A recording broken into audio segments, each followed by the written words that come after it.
সবাইকে আসসালামু আলাইকুম। সবাই কেমন আছেন? আজকে আমি একটা আংটি নিয়ে ভিডিও বানাচ্ছি। আর দেখুন, আমার এই আংটিটা সোলেমানি পাথর দিয়ে রূপা দিয়ে বেঁধেছিলাম।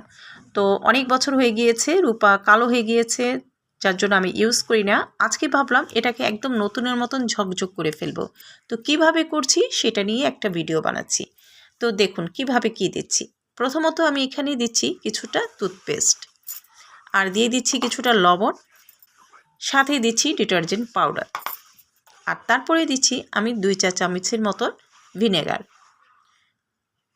বাস, এখন আমি এই লিকুইডটাকে সুন্দর করে মিক্স করে নিব। আমার এই মিক্স করা শেষ। এটা এখন আমি আংটিটা দিয়ে দিচ্ছি। তো এখন আংটিটা দিয়ে আমি এখানে 20 থেকে 25 মিনিট অপেক্ষা করব, পানিতে ভিজিয়ে রাখব। 20 থেকে 25 মিনিট হয়ে গিয়েছে। এখন আমি এই পাত্রের থেকে আলাদা করে নিচ্ছি আরেকটা বাটিতে।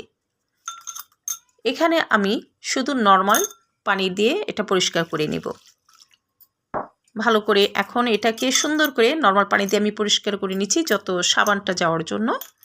এখন পর্যন্ত এটা স্লিপ খাচ্ছে। যতক্ষণ পর্যন্ত এটা স্লিপ খাবে ততক্ষণ পর্যন্ত আমি কিন্তু পানিতে ডুবাচ্ছি, দেখতে পাচ্ছেন? বাস, এখন আমার এখানে স্লিপ খাওয়া শেষ, মানে সাবানের পানিটা অনেকটা পরিষ্কার হয়ে গিয়েছে। এখন আমি মুছে এই দেখুন আমার হাতে দিয়ে দিচ্ছি। দেখতে পাচ্ছেন কত শাইনিং দিচ্ছে, মনে হচ্ছে এখনই আমি আংটিটা বানিয়ে নিয়ে আসছি। ভালো হয়েছে না? আমার এই সুন্দর একটা ছোট্ট ভিডিও, অবশ্যই আমার ভিডিওতে লাইক করবেন, শেয়ার করবেন, চ্যানেলটিকে সাবস্ক্রাইব করবেন, বন্ধুদের সাথে শেয়ার করে দিবেন। আর অবশ্যই আমার জন্য দোয়া করবেন, আমিও আপনাদের জন্য দোয়া করব। সবাই ভালো থাকুন, সুস্থ থাকুন।